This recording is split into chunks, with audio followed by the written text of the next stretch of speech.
Quel bonheur d'être au soleil là, devant la médiathèque. Ça, c'est vraiment une chose que j'aime, plus sérieusement, d'avoir cet espace-là où on peut un peu prendre le soleil ou se poser 5 minutes, profiter un peu du soleil, là, d'avoir un espace qui est ouvert là. Comme ça, c'est très agréable. J'aime bien cette esplanade devant la médiathèque. Ça en fait vraiment un lieu ouvert. J'aime beaucoup. Dans la ludothèque de la médiathèque Louis Aragon, je me demande si on trouve un jeu Question pour un champion. Un jeu dont j'ai été le champion à 10 reprises et qui m'a permis de faire la rencontre de l'équipe de la médiathèque il y a 5 ans. Ce jour-là, j'étais venu présenter mon roman Einstein, le sexe et moi, qui relate cette expérience télévisuelle. J'ai été frappé par la générosité et la bienveillance de l'équipe, par l'enthousiasme de tous les lecteurs qui étaient présents. Ce fut ma première rencontre avec la ville de Rosny, avec l'équipe de la médiathèque Louis Aragon, et l'une des plus belles rencontres humaines de ma vie d'écrivain. 5 ans plus tard, l'aventure se poursuit avec une résidence d'auteur. Voilà, alors là, une fois qu'on est dans la médiathèque, c'est bien, il y a une petite fontaine à eau. C'est bien quand il fait chaud. On arrive tout de suite devant le grand espace. Alors ce que j'aime bien dans cette médiathèque, c'est qu'il y a des flèches au sol. Il y a un fléchage au sol. C'est un petit peu comme les circuits de Playmobil, des Lego de mon enfance. On a l'impression qu'on peut aller un peu dans toutes les directions. Il y a des passages piétons et des flèches. Et alors une fois, on a fait des photographies pour la résidence. Et alors là, on s'est amusé à danser sur les flèches. Alors, il y a aussi un truc que j'aime bien, c'est que il y a des lettres, parfois qui sont au mur, mais certaines se sont décrochées. Et en même temps, j'ai l'impression qu'aujourd'hui, elles sont à nouveau présentes. Donc ça, c'est génial. Ça veut dire que les lettres, un peu, en font qu'à leur tête. Je suis sûr que la nuit, les livres ici, de toute façon, ils font un peu ce qu'ils veulent. Hein.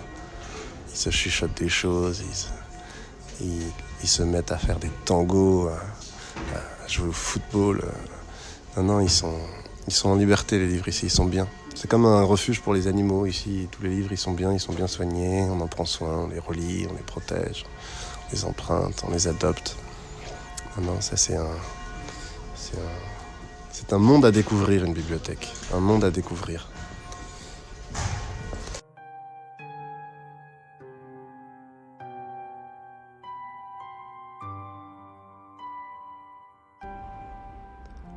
Un jour, à la bibliothèque, un homme d'une 50aine d'années est venu me voir pour me demander un conseil de lecture. Son visage était empreint de tristesse et je lui ai demandé ce qui lui arrivait. Un deuil ? Non, un chagrin d'amour. C'est la même chose. Alors je lui ai conseillé des livres islandais pleins de lumière et de beauté comme Le berger de l'Avent de Gunnar Gunnarsson ou Ton absence n'est que ténèbres. Dans ce livre de Jon Kalman Stephansson, on peut lire ceci. Même en plein soleil, nous habitons en nous des vallées de ténèbres. Ou encore, on a le droit d'être nostalgique, mais il faut se garder d'oublier de vivre. Ou encore, l'amour a été pour moi tel un arc-en-ciel, scintillant sous mes yeux, mais qui s'éloignait chaque fois que j'essayais de m'en approcher. Celui qui n'a jamais été blessé par l'amour n'est pas un vrai lecteur de romans. On peut même dire qu'il n'a aucune chance de comprendre la littérature. Alors là, on va arriver dans l'espace jeunesse. C'est ici qu'on a fait une rencontre avec l'illustratrice Jeanne Macaigne et on a parlé de l'écriture pour la jeunesse. Alors ici, il y avait plein de petits-enfants qui venaient sur l'estrade avec nous parce qu'eux, ils savent sans doute mieux ce que c'est que nous, hein, la littérature jeunesse. Alors ils venaient sur les marches, ils ont fait un petit peu, voilà, une grande fête.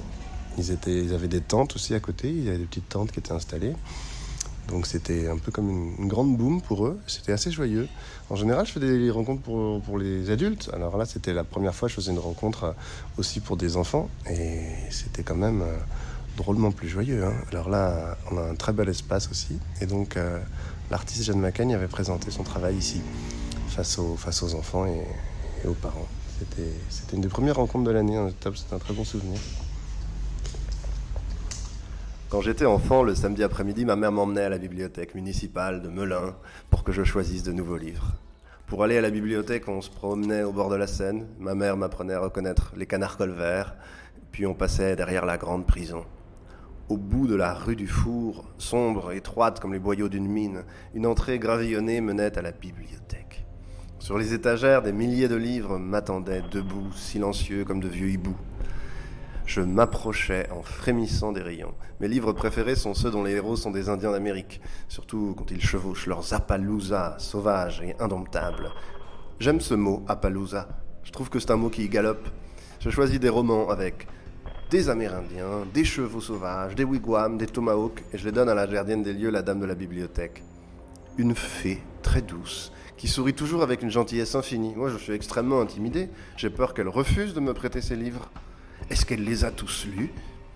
La dame de la bibliothèque regarde avec beaucoup d'attention les livres que je choisis, puis elle utilise sa technologie extraterrestre qui émet des rayons rouges, frotte mes livres un par un sur une planche en métal qui ressemble à un bout d'astéroïde, et comme par magie, les livres font un bruit qui signifie « D'accord pour que tu nous empruntes ». J'ai le droit de prendre 5 livres tous les samedis. Et souvent, dimanche d'après, j'ai tout fini, alors je fais exprès d'en prendre des gros. Il y a tellement de livres dans le temple que je ne pourrai jamais tous les lire. Heureusement, j'ai prévu de découvrir le secret de l'immortalité. C'est notre rituel. Tous les samedis après-midi, on retourne à la bibliothèque avec ma mère. Je découvre les romans de Jules Verne, je voyage 20 000 lieues sous les mers avec le capitaine Nemo, je m'envole pendant 5 semaines en ballon, j'explore l'île mystérieuse et navigue sur les mers avec les enfants du capitaine Grant. Je me bats aux côtés des 3 mousquetaires, même si à mon avis il y a une erreur dans le titre puisqu'ils sont 4. Je tombe passionnément amoureux de Milady de Winter. Un jour, c'est le drame, j'oublie mon Huckleberry Finn chez le docteur Kayat, le médecin de famille. Je me rends compte après la fermeture du cabinet, je dois attendre jusqu'au lendemain pour le récupérer. Je bouillonne d'impatience toute la soirée, inconsolable. Les Misérables est le premier classique que je lis à la bibliothèque, dans une version sans doute abrégée. Ma mère, sans que je sache pourquoi, insiste beaucoup pour me faire lire ce roman. Je crois que c'est parce que ça lui rappelle son enfance d'exilé, ballottée par la vie. Et j'en garde un souvenir éblouissant. Dans la douce lumière du printemps, je reste des jours entiers allongé sur le lit de mes parents. J'entre dans un monde nouveau, suivant les aventures de Jean Valjean, de Cosette, de l'infatigable Javert. Je me souviens du couvre-lit orangé et des rayons du soleil de la fin d'après-midi qui filtrent doucement à travers les stores de la chambre. Quand je rentre de la bibliothèque, je prends un Nesquik glacé ou un biscuit Prince que j'ouvre délicatement pour grignoter le chocolat. Je cours dans ma petite chambre d'enfant pour lire. Avec les livres, il me semble vivre dans un monde différent, plus beau, plus riche, plus mystérieux. Le moment que je préfère est la nuit, quand j'ai l'impression que la planète s'arrête de tourner, que je suis seul au monde. Je me blottis dans mon lit d'enfant, un livre sur les genoux. Alors le temps s'arrête et je suis parfaitement heureux. Si mes parents entrent dans la chambre pour vérifier que je dors, je cache à toute vitesse le livre sous l'oreiller et je fais semblant de dormir. Je suis bouleversé par les contes d'Andersen, je vogue avec Long John Silver vers l'île au trésor de Stevenson, je passe des nuits entières dans les 1001 nuits. Le livre est si beau et ancien, une vieille édition qui appartient à ma mère, que parfois les pages se détachent, même si je tourne les pages avec beaucoup d'attention. Je tombe amoureux de Scheherazade qui reste en vie chaque nuit grâce à la magie des histoires. J'aimerais être comme elle plus tard, raconter des histoires pour contrer la violence du monde. Au matin, j'ai des épis dans les cheveux, des étoiles dans les yeux. Je suis toujours l'enfant de ces nuits. À toutes et à tous, je souhaite le miracle de la lecture, le refuge des bibliothèques et la magie des histoires.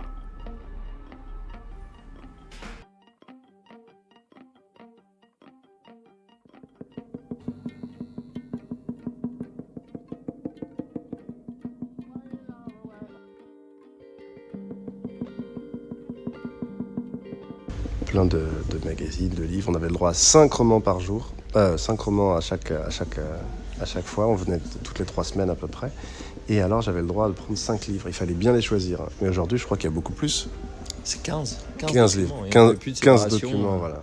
Alors 15 documents, là vraiment les enfants, ils doivent être heureux aujourd'hui. Mais 5, c'était bien aussi parce qu'il fallait choisir avec soin. Alors on était d'autant plus attentifs à ne pas se tromper. De l'enfance, il me reste une grande bibliothèque de souvenirs, un chaos de rêves, d'images et de sensations. Comme si la vie était un vaste poème, un film d'une durée infinie qui ne s'arrêterait jamais.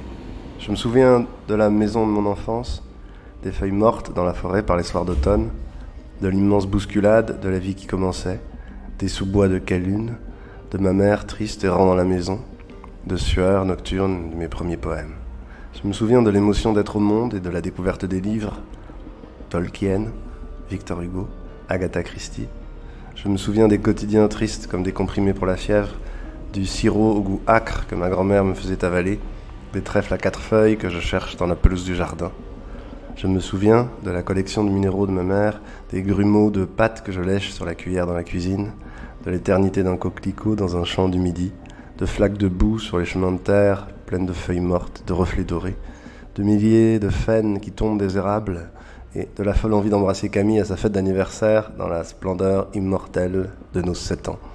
Une petite route départementale qui nous emmène à la ville, Melun avec sa bibliothèque municipale et ses canards colverts.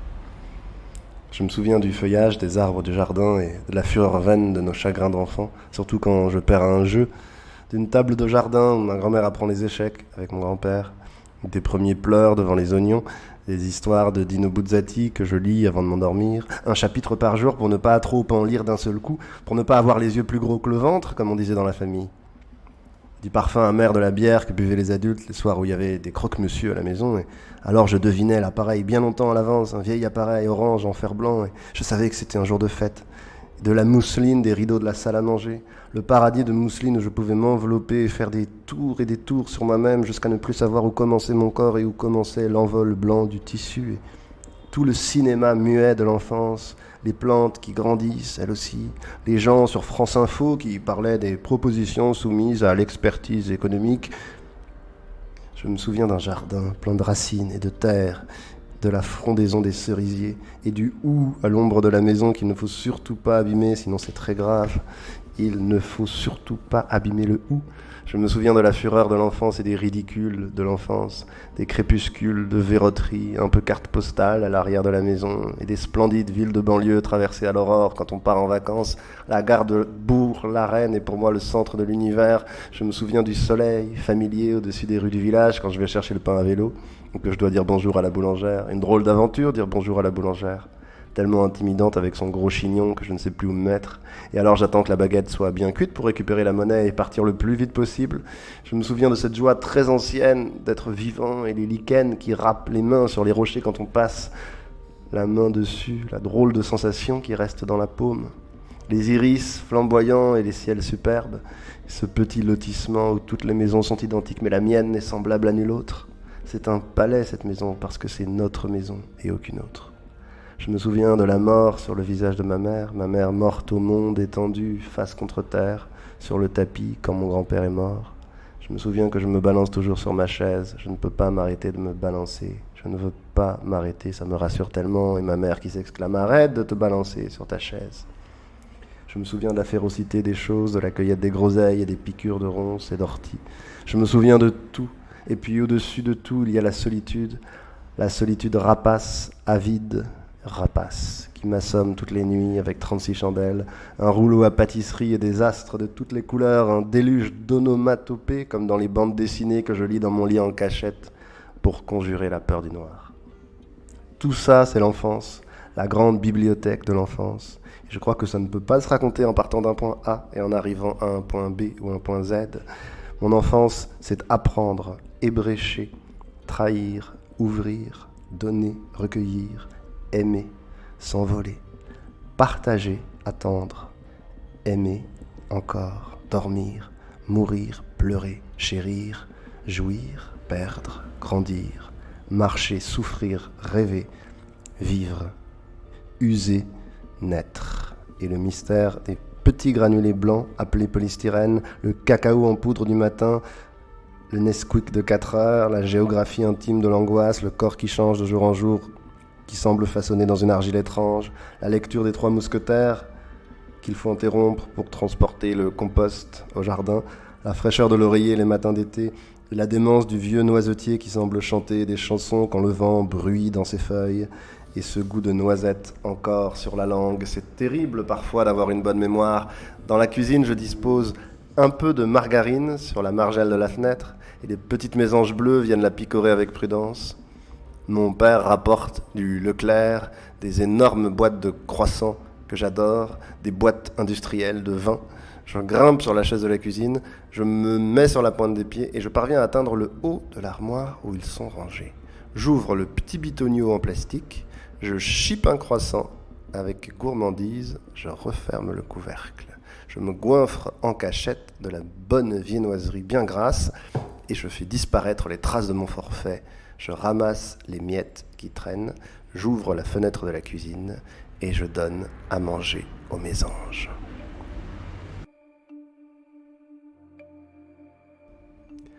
Mon rêve serait celui-ci, rester enfermé toute une nuit dans la bibliothèque parmi les fantômes de tous les personnages des romans qui, lorsqu'il n'y a plus personne, se mettent à chuchoter des secrets oubliés.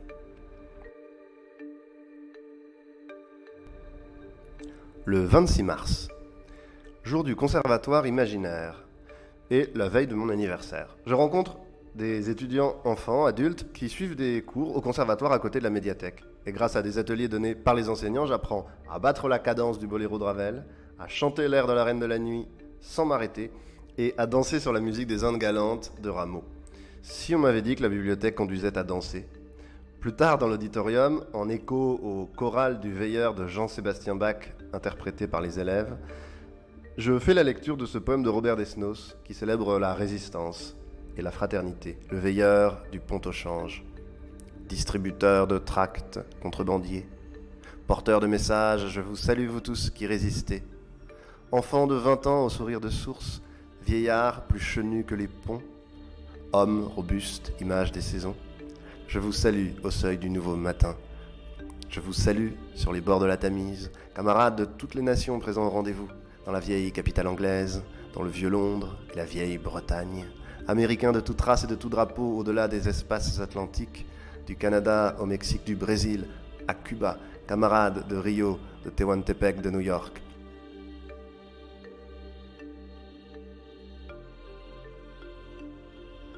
Le cerveau de chacun ou chacune d'entre nous est comme une bibliothèque de choses étranges. On pourrait s'amuser à en détailler les collections. Voici ma petite bibliothèque de bizarreries. J'adore faire des listes de choses. Je ne sais jamais à quoi ressemblent les stars, mais je suis passionné par la peinture du siècle d'or espagnol. J'aime beaucoup les livres, la poésie, les lasagnes. Je suis extrêmement gourmand. J'aime bien préparer des croque-monsieur, toujours avec la même marque de jambon blanc Fleury-Michon et le même fromage du Lairdamer. Quand j'étais enfant, dire bonjour à la dame de la boulangerie était très difficile pour moi. J'aime bien marcher sur un trottoir aux formes géométriques et faire toujours le même nombre de pas entre chaque pavé. Un jour, j'étais dans un jardin, il y avait du soleil, j'ai remarqué que je pouvais percevoir des dizaines de nuances de vert dans le gazon et j'ai été soudainement très heureux. Mon paradis imaginaire ressemble à une chambre silencieuse et fraîche, avec des ordinateurs, de la musique de Glenn Gould et du carrot cake. Quand je lis une histoire, j'ai du mal à imaginer parfois à quoi les personnages pourraient ressembler. J'ai tendance à remarquer certains détails que les autres ne voient pas. J'ai tendance à avoir des centres d'intérêt que les autres trouvent originaux, comme la poésie polonaise, la gastronomie sicilienne ou les surnoms des champions cyclistes du XXe siècle. Quand je parle, il n'est pas toujours facile pour les autres de placer un mot. Je remarque souvent que je ne sais pas comment entretenir une conversation. Je suis doué pour me souvenir du numéro de téléphone. Je peux éprouver des sentiments pour les objets. J'aime énormément le café au lait. Je ne sais pas toujours me rendre compte que mon interlocuteur s'ennuie. Je trouve qu'il est difficile de décoder ce que les autres pensent en regardant leur visage. J'aime collectionner des informations sur des catégories de choses. Je connais les vainqueurs du Tour de France depuis Maurice Garin en 1903. Je n'aime pas les événements sociaux où je ne connais personne. Les nouvelles situations et les lieux que je ne connais pas me rendent anxieux. J'ai le même âge que le tennisman Novak Djokovic et un an de moins que Rafael Nadal. Quand je regarde un film où un personnage est en train de faire des cupcakes, je passe le reste du film à me demander combien de cupcakes ont été cuisinés exactement. Je ne supporte pas de porter des jeans trop serrés. Je suis très doué pour me souvenir des dates de naissance des gens. J'ai remporté 5 fois le jeu télévisé Question pour un super champion. J'ai été pendant des années un champion de quiz et j'ai passé plusieurs journées avec le présentateur Julien Lepers. Pour m'endormir, je fais parfois le produit de 247 856 par 91. Il suffit qu'une personne me prenne dans ses bras pour que je frissonne et que je songe sérieusement à l'épouser. Je me pose sans cesse de grandes questions. D'où viennent les trilobites et les ammonites? Comment est arrivée la vie sur Terre? Est-elle née dans les mers primordiales, au sein d'une grande soupe, ou apportée de l'espace par une météorite? Quand j'avais 6 ans, dans un stage de tennis, le mono, un beau gosse qui buvait du Gini, s'est trompé dans le comptage des points, quand on s'entraînait à faire des volées. Je suis tellement mauvais perdant que je lui en veux encore. Je vis dans une boule de lumière que je ressens au plus profond de mon être et qui m'accompagne. Je vis avec le sentiment que le monde est sacré, nous les êtres humains, mais aussi les animaux, les plantes, les rochers ou les mousses. Je suis ému jusqu'aux larmes par la musique, par un morceau de piano, Satie ou de Beethoven. Plantez-moi dans un coin de nature et je me sens en harmonie avec ce qui m'entoure. Enfant, je m'interrogeais beaucoup sur la mort et tout un tas de choses. À quoi ça sert de vivre si c'est pour mourir après? Suis-je sûr que cette couleur est bien du vert? Qu'est-ce qui fait le parfum dans le parfum de la fleur? Et la couleur dans la couleur du papillon? Cette chaise existe devant moi, mais pourquoi? Un jour, en vacances, j'ai croqué dans un piment à pleines dents et je me suis mis à ressembler à une tomate farcie. J'ai surestimé mes forces. Si le voyant de la télévision, de la box internet est allumé dans la chambre où je dors, je n'arrive pas à fermer l'œil. La nuit, j'écoute chanter mon frigo. Récemment, je l'ai entendu reprendre Là-bas de Jean-Jacques Goldman et T'en vas pas de Elsa. Je ne peux pas le débrancher, mon frigo, ou le givre qui s'entasse dans le freezer transforme mon appartement en piscine municipale. Je ne supporte pas quand l'étiquette d'un pull me gratte. Mes émotions sont des tsunamis qui me dévastent. Sur une échelle de 1 à 10, mes émotions se situent entre 234 et 235. Je ressemble à la météo bretonne entre la pointe du vent et la pointe du Rhin. J'en profite pour vous recommander le Queen Yaman. Quitte à passer pour une personne naïve, je suis convaincu que nous vivons dans une période formidable. Je m'efforce de ne jamais désespérer. Je suis obsédé par les records, comme le nombre de jongles avec un ballon de foot. Mon record est de 2456, mais je suis encore loin de celui de Dan Magnus, qui est de 208 333 en 2009. J'aime apprendre des choses qui n'ont pas beaucoup d'utilité au quotidien. Je me passionne pour la gastronomie écossaise, je n'arrive pas à trouver le bouton off de mon cerveau, je suis recordman du monde de démineurs, j'ignore le nom de beaucoup de personnes célèbres, mais je peux citer le nom des géographes de l'Antiquité comme Strabon ou Pausanias. Dans ma bibliothèque intérieure, j'ai des centaines d'idées à la minute, et mon grand drame est de ne pouvoir en mener à bien qu'un certain nombre. J'ai conçu l'idée d'une application pour smartphone, similaire aux applis qui comptent notre nombre de pas ou notre rythme cardiaque, pour totaliser le nombre d'idées que nous avons dans la journée. On croit parfois que je n'écoute pas, mais si. On me dit souvent, mais comment tu fais pour te rappeler ce genre de détails? Je ne le fais pas exprès. On me dit, tu es un touche-à-tout. J'aime apprendre en permanence. Je suis fasciné par les espèces d'animaux rares ou disparus, l'ornithorynque, le dodo, le thylacine, le couaga, le dauphin de Chine, le loup des Falklands ou la perruche de paradis. Je passe souvent du coq à l'âne, de l'âne à la carotte, de la carotte au cerfeuil, du cerfeuil au serre-tête, du serre-tête au diadème, et je finis par penser à Lady Di. C'est ainsi que mon cerveau joue en permanence à 3 petits chats. Être heureux dans ces conditions n'est pas facile. Sans méchanceté, les gens me trouvent parfois bizarre ou un peu anormal. J'ai toujours vécu en société avec une impression de décalage. Je ne suis pas dans le même timing que les autres. J'ai sauté 2 classes avant le CE1, puis redoublé 2 fois le CE1 pour attendre les autres. Je prends le temps d'observer les gens avant de m'engager dans un groupe que je ne connais pas, de peur de m'ennuyer et de me sentir un petit peu prisonnier. Dans un week-end entre amis, je m'isole quelques heures dans ma chambre pour recharger les batteries, et quand je reviens, je suis partant pour la préparation de la tartiflette. J'ai été ponctuellement acteur, comédien, figurant dans la série Baron Noir. J'ai joué dans un court-métrage de cannibale réalisé par un étudiant barbu de dernière année d'école de cinéma où je me suis fait dévorer le cœur par un gourou. Et j'ai incarné une belette en robe à fleurs dans un spectacle de danse contemporaine. Ma carrière s'arrête là. J'ai parfois du mal à être respectueux de la hiérarchie quand je la trouve arbitraire. Je suis de signe astrologique Bélier, et comme tout bon Bélier qui se respecte, je suis têtu. Voilà. Bienvenue dans ma bibliothèque. La première fois que je suis entré dans les bureaux de la médiathèque, trônait un immense gong bouddhiste, prêté par le conservatoire, situé juste à côté. J'ai pensé que c'était bien trouvé car une bibliothèque est en quelque sorte un temple voué à la méditation. Voilà. C'est ici que, voilà, ici il y a les élèves, les étudiants qui travaillent. Et alors il y a vraiment un fléchage au sol qui est très que je n'ai vu nulle part ailleurs. On croirait être dans une sorte de scène de cyberpunk post-apocalyptique avec des flèches C'est vraiment très poétique. Moi, j'aime beaucoup ces flèches au sol. Et si on les suit, en fait, on arrive au trésor. Le trésor, c'est la ludothèque. C'est la ludothèque, voilà. Ouais. Alors, j'ai pas encore eu l'occasion de vraiment jouer, notamment au jeu d'échecs qui est là, mais j'aimerais bien un jour essayer de faire une partie avec ce plateau, parce que moi, je suis un grand joueur d'échecs, et puis tous les jeux là de société qui ont l'air assez incroyables. Et ça, c'est vrai que ça fait partie des choses qui sont originales, je trouve, et qui sont intéressantes d'avoir aussi des jeux empruntés, parce que ça permet quand même d'apprendre en s'amusant.